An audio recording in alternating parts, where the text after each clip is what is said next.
friends, today we are discussing dialogic pedagogy. We know what is dialogue. Dialogue is a discussion between two or more people or groups. The term dialogue stems from the Greek dialogis. When we come to the context of education, dialogue pedagogy means how dialogue influence students' learning. Means the main part of the learning is dialogue. We loosely define dialogic pedagogy as any learning and pedagogical practice from educational researchers, philosophers and practitioners which values and gives main concern to dialogue in learning, teaching or educating across a learning settings. Now we can see the history of dialogic pedagogy.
Even the modern interest in dialogic pedagogy seems to become known only in the 1960s.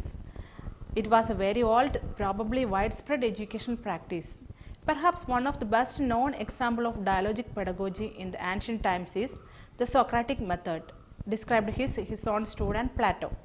However, dialogic practices and dialogic pedagogy existed in ancient Greece before, during and after Socrates' time. There has been a long tradition of dialogic pedagogy called Chavrida in Jewish yeshivas involving dialogic studies of Talmudic text that goes back to the eras of 10 main period. Now let us listen a video on the topic dialogic learning. There's a kind of mythology which surrounds the role of talk in learning, one which represents it as something comparatively new. It situates it as a product of contemporary progressivism, a backlash against Victorian educational traditions of drill and rote, and the consequent production of overly disciplined, receptive, but uncritical learners.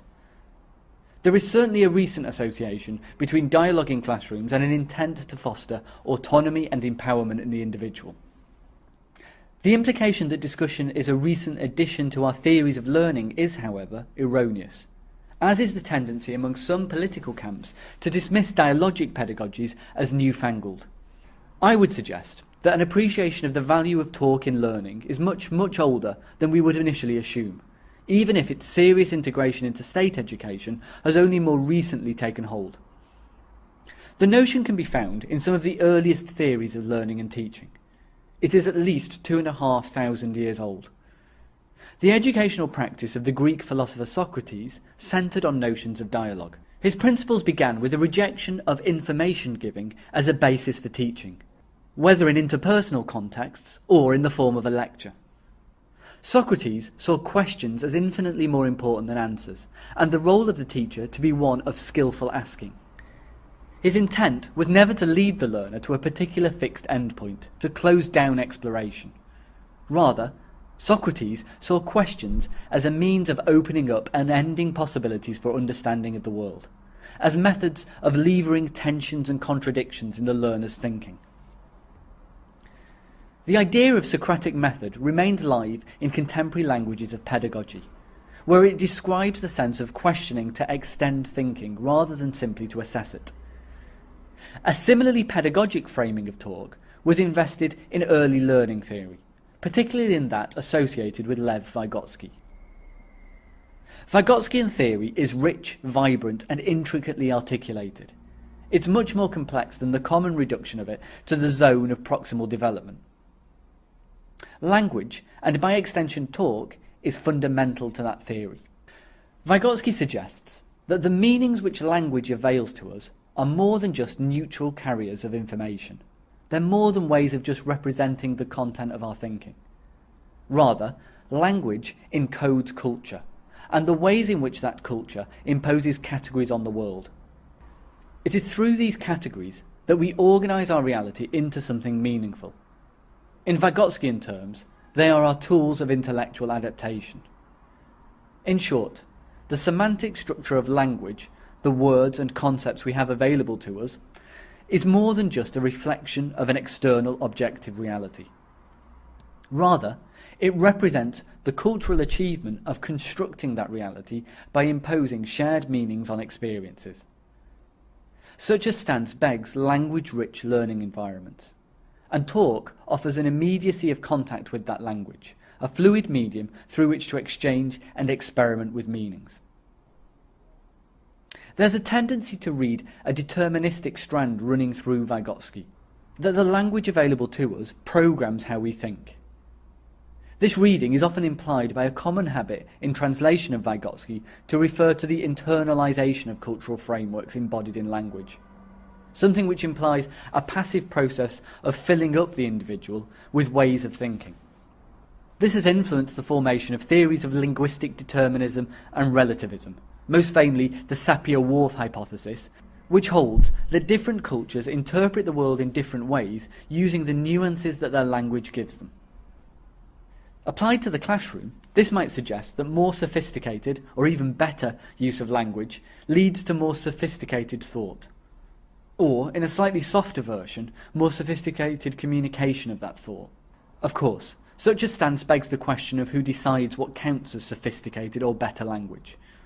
It also misses some of the nuance of Vygotsky's perspective, and an appreciation of this nuance can help to further appreciate talk in classrooms. In his later work at the Moscow Institute of Psychology, Vygotsky collaborated with others such as Luria and Leontiev to lay the foundations of a broad perspective called activity theory. At the centre of this approach is a fundamental concern with the ways in which human beings use tools in order to achieve particular objectives.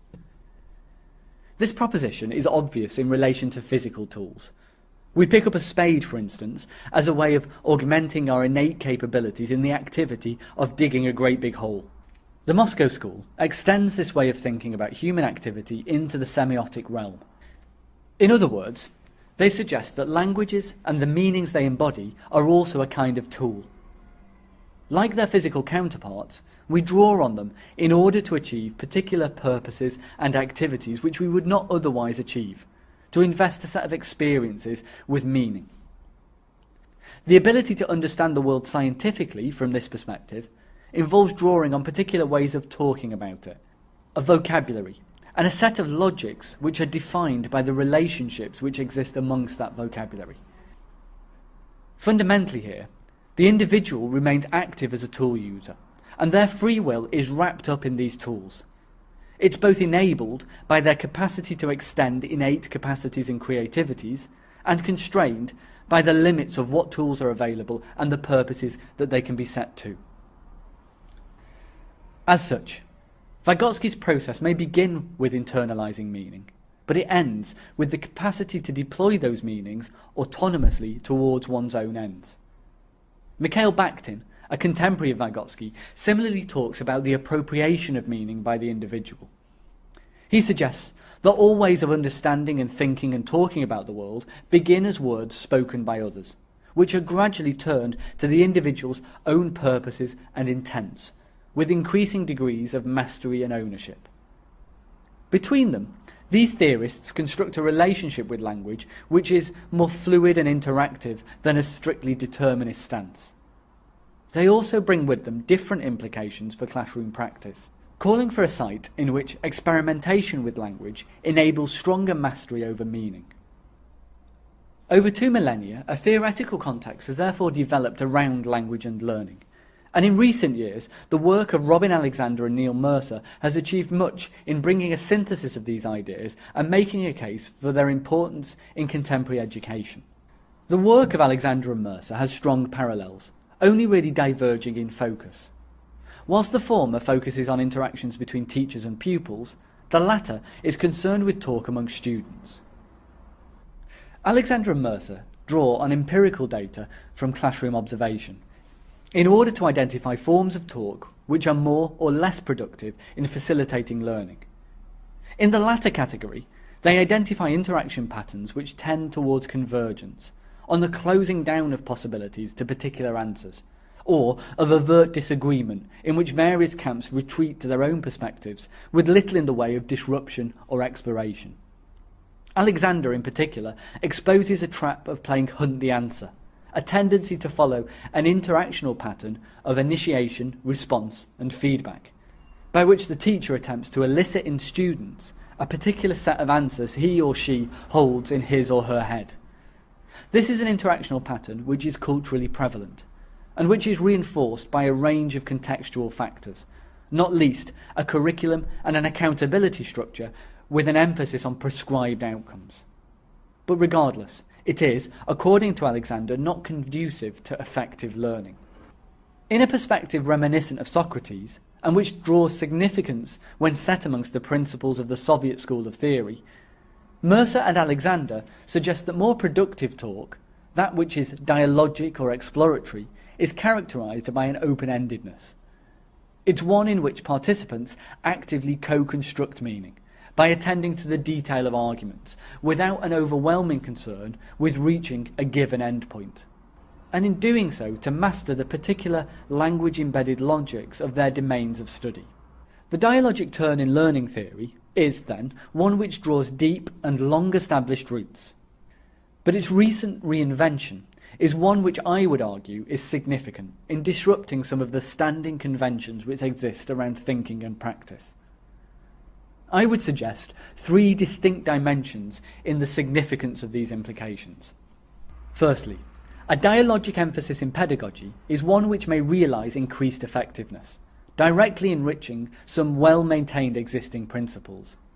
If we are to hold with the constructivist stance that better learning occurs where learners are allowed to construct their own understandings rather than receiving them by rote, then the dialogic emphasis on experimentation and exploration of meaning through talk seems cogent. Secondly, the perspective casts learners as active and empowered co-constructors of understanding. This has ethical undertones and a commitment to disrupt conventional power relationships in the classroom, which mirrors some of the work on critical pedagogy of people like Paulo Freire and Michael Appel. Finally, dialogic perspectives on learning offer a provocative theoretical disruption. It challenges the assumption of learning as an atomised, individualised event which occurs within the individual. It instead situates thought and understanding as something which emerges in the spaces in between individuals, when they are allowed to engage in open and supported exploratory dialogue. In this sense, a seemingly contained set of teaching practices bring with them implications which productively trouble some of our core assumptions in Western educational practice. Economist Amartya Sen argues that dialogic pedagogy has been well situated within the Indian religious and civic traditions and spread across Asia with the rise of Buddhism. When we come to the topic, we can see many are practiced and believed in dialogic pedagogy. Simply, we can say it is a theory and practice of teaching in which dialogue is central. Moreover, that we have many great dialogic thinkers in the past and present like Mikhail Bakhtin, Bober, Ardent, Freire, Habermas, Vygotsky, Piaget, Marx, Nicholas from Kosa, and many other thinkers made philological, philosophical and theological conditions in the form of dialogue. Mikhail Bakhtin was one of the most important theorists of discourse in the 20th century. For Bakhtinians, the social world is also made up of multiple voices, perspectives and subjective worlds. To exist, to engage in a dialogue, and dialogue must not come to an end. Dialogues does not occur between fixed position or subjects. People are also transformed through dialogue, fusing with the parts of other discourse. The other's response can change everything in one's own consciousness or perspective. Dialogue can produce a decisive reply which produces actual changes. In more recent times, Bakhtin introduced the idea of dialogism as opposed to the monologism to literature. Paulo Freire's work, Pedagogy of the Oppressed, introduced these ideas to the educational theory. Plato was a philosopher in classical Greece and the founder of ancient academy in Athens. The disciple of Socrates was the innovator of the written dialectic forms of philosophy. Recent research have found that Socratic method of questioning are widely accepted method and it provoke the students to questioning. Now we can listen theoretical background of dialogic learning.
As we conclude the topic dialogic pedagogy, it is gaining more attention in the new era. Dialogue is often invoked as preferred modes of classroom discourse. A wide variety of ideas are attached to dialogue, owing to the concept's rich and long history, which includes uses across a broad range of disciplines including philosophy, critical pedagogy, and other fields.